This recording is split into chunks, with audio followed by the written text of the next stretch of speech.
Welcome to Hatman Strikes Back Daily Boxing News. Now, I picked Joseph Parker to win this fight against Martin Bakole based on the lack of prep for the big man from Congo. But none of us knew exactly how little prep Bakole had had. We were all just guessing at it because we're not members of his team. We didn't know exactly how bad a shape he would be in. We didn't know how much or how little sleep exactly he was going to get coming off that long haul flight, multiple planes, landed in Saudi at like 2 a.m., maybe not getting through customs and to his hotel room and actually to sleep till 4 a.m., maybe 5, then having to get up early without adequate sleep. I mean, he alluded to this after the fight. He said he didn't get much sleep. Not surprised, but none of us knew exactly how little he would get, and none of us knew how badly the lack of sleep, the lack of prep, etc. would affect him. We knew it wouldn't be good for him, but we didn't know exactly how bad. But there were two people who did know all along exactly how out of shape Martin Bakole was, exactly how unprepared he was, exactly what kind of state he was in. There were two people who did know. Martin Bakole himself, obviously, and Billy Nelson.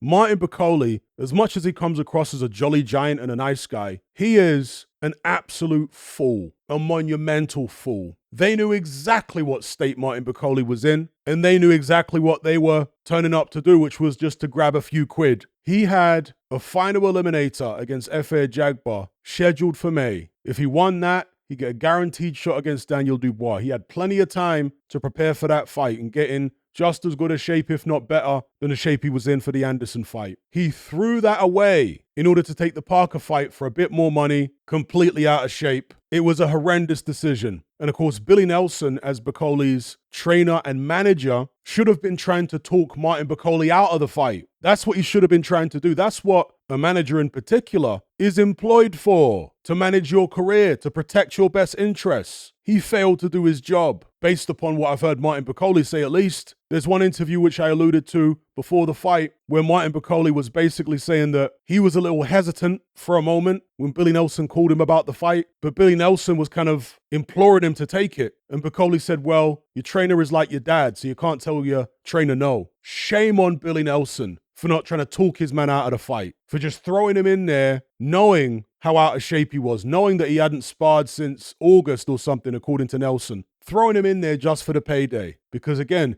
Billy Nelson, as trainer and manager, gets 2 cuts out of Martin Bakole's purses. You know, I've never trusted Billy Nelson ever since the Michael Hunter fight. For those who haven't seen it or didn't catch it, Martin Bakole injured his shoulder in the late rounds of that fight. He became very distressed and wanted to quit in the corner.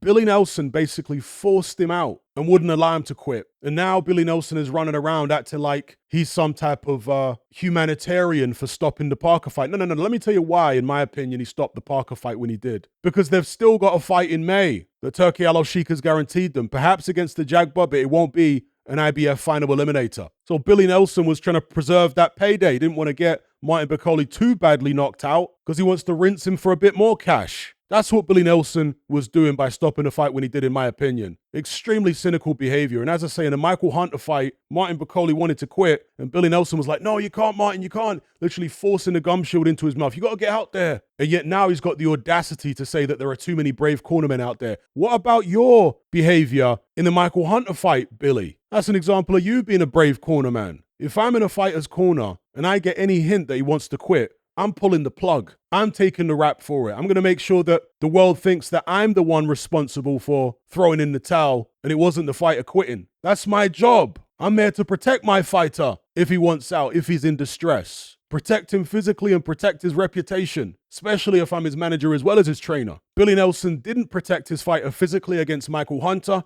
and he certainly didn't try and protect his reputation here with a Joseph Parker fight. He should have been doing everything in his power to try and dissuade Martin Bakole from taking the fight. Ultimately, the buck does stop with Bakole. He's a foolish man, very foolish, but he's got people around him who do not have his best interests at heart. And yes, you can include Ben Shalom in this. According to what people are saying, and I don't know whether this is true, this was Bakole's final fight with Ben Shalom. Again, I can't confirm whether that's true, but if it is, then I'm definitely looking at Shalom very suspiciously. This was perhaps the worst move I can ever remember from a top 10 heavyweight in living memory. Again, we didn't know exactly how bad he was going to be because we're not in his team. We were guessing at how bad he would be. but Bakole and Billy Nelson knew, and he turned out to be far worse than most of us imagined. I guess we were wishful thinking to some extent. Again, I picked Joseph Parker to win. I think I said on points due to the lack of prep for Bakole. But as soon as he was walking to the ring, I mentioned on my live stream that Bakole looks absolutely knackered. There was no life in his face. He looked tired. When your central nervous system is fatigued like that, when you're not mentally sharp through lack of sleep and lack of sparring, so on and so forth, of course it can affect your punch resistance. Martin Bakole has taken better shots than that and remained on his feet. Even in the Michael Hunter fight, he took way better shots than that. Against Jared Anderson, he took better shots than that. Against Sergey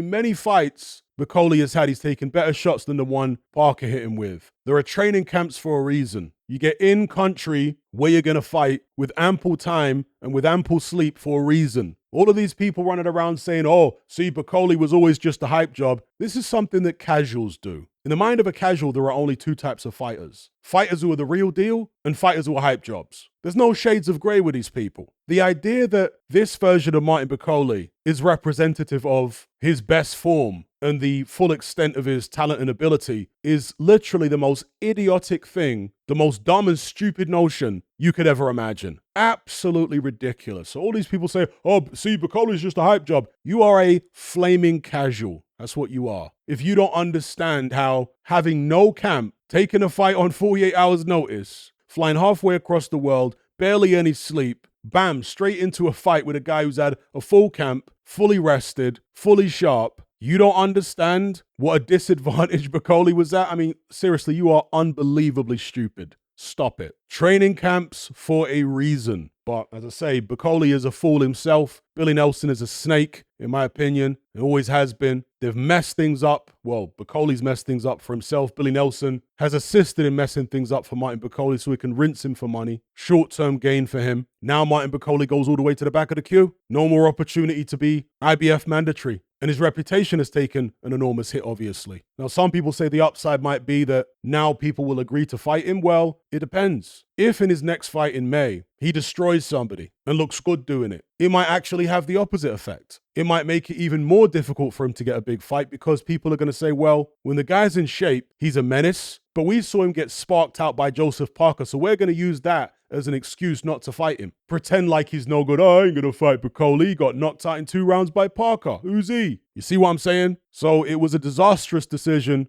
by Team Bakole. Anyway, those are my thoughts. Leave me yours in the comment section below. Don't forget to like this video, share it, and subscribe if you haven't done so already. I'll catch you guys on the next one. I'm out.